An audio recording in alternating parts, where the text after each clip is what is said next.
Derek from Chicago, he wants to know if he's seeing a new girl, if he's mandated or if he's obligated or if it's appropriate to let his new girlfriend know that he has sexual experiences with both genders in his past. It's in his past. Is he obligated or is it appropriate? Does the girl deserve or should know before they start a relationship? TaylorMade, off to you. My answer is yes, absolutely. I think that he owes that, whoever, man or woman, owes that to the other person prior to starting a relationship. I think in the beginning phase, maybe say the first day, I would say no. I would say get to know them, see if it's going to be a second date, right? But because a lot of times, sometimes I've seen people throw out all their information on the first date, and then after that they don't hear a call back because sometimes it's too heavy, right? Sometimes it takes time for somebody to get to know you and to say, okay, I can take it little by little, right? Some people might disagree and say, I want to know it all up front. So my advice is that if you're that person that wants to know everything up front, then guess what? Say it. Don't expect it. Whoa. Let's stay there. Whoa. Let's stay there. So what I gathered from you is some people say everything up front. You know, I'm gay. I lost my mother. I just had a miscarriage. I have diabetes. I lost my job. They say everything on the first date, and you're saying that might scare the person away. Absolutely. You're just unloading your closet. And your trunk and your wardrobe. It's heavy. Right. Some people is just casually just seeing what's out there, and you're unloading your whole laundry to this person. So I would say just play it by ear.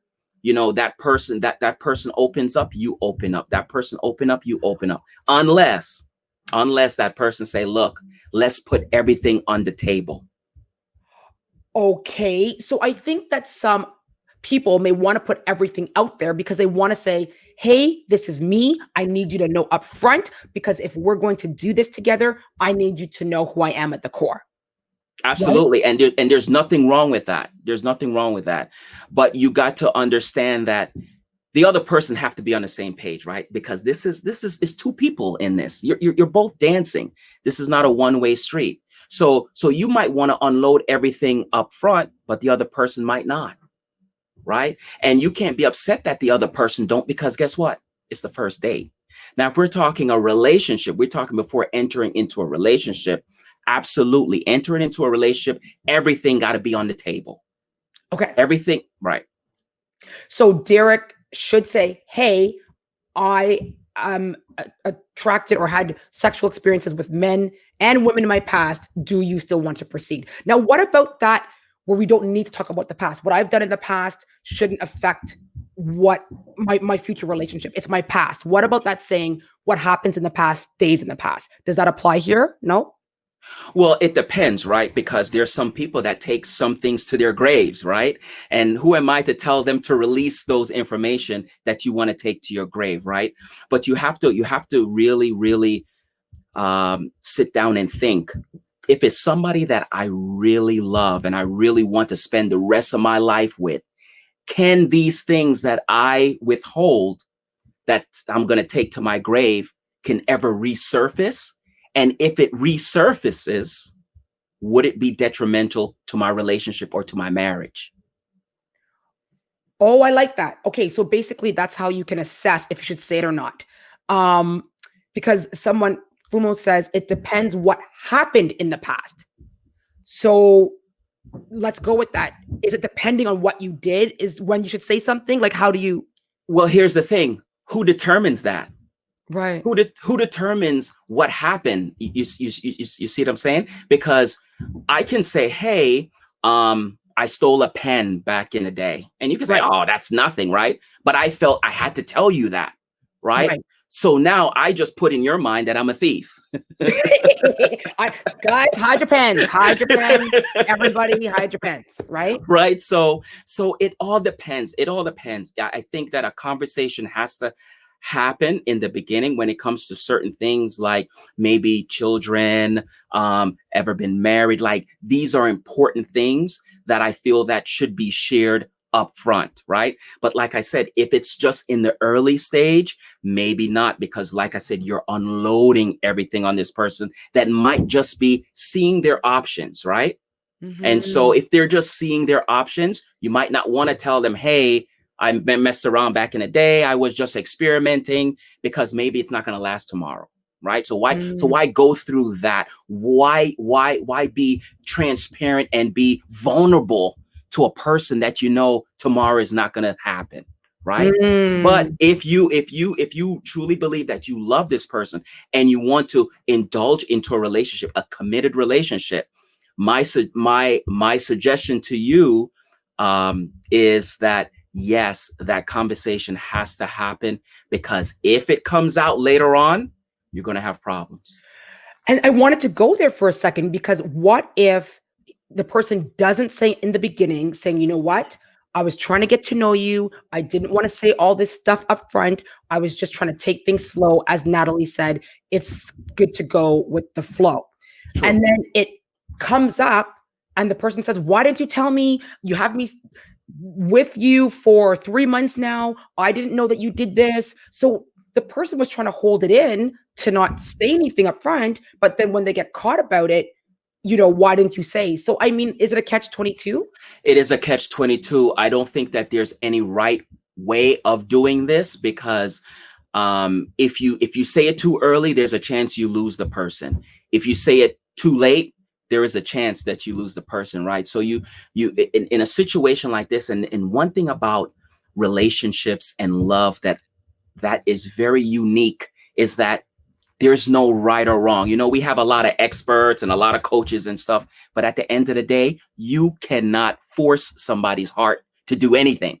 And so, Oh, you know what, Karen? I love talking about I relationships. know. Look, you think, look, No, seriously. No, no, you've helped a yeah, lot of people, especially, in your women's group. You have a lot of great advice, and that's exactly why you're here. And I noticed a comment came in where Fumu said, many times we don't do the self work, but we expect someone else to make us happy.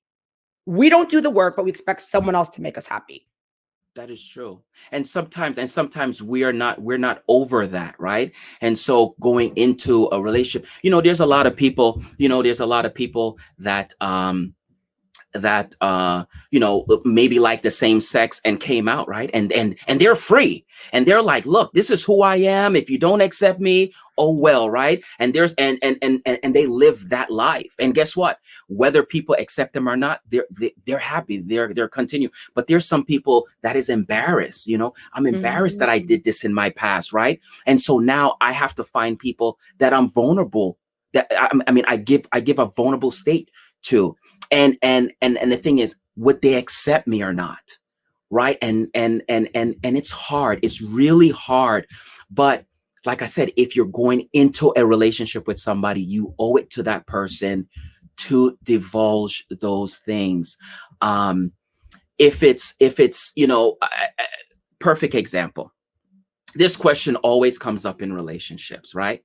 How many people that you have slept with in the past? Like, what? Why do we ask that? It's in the past. It has nothing to do with you today, but we ask that, right? Ooh. So here it is a catch 22. If I go there and I tell you a number, the number might be over your Limit your limit, sex right? threshold. And then now I'm mad at you and I'm walking away, right? Now, if I don't say nothing, then you say, well, what do I have to hide?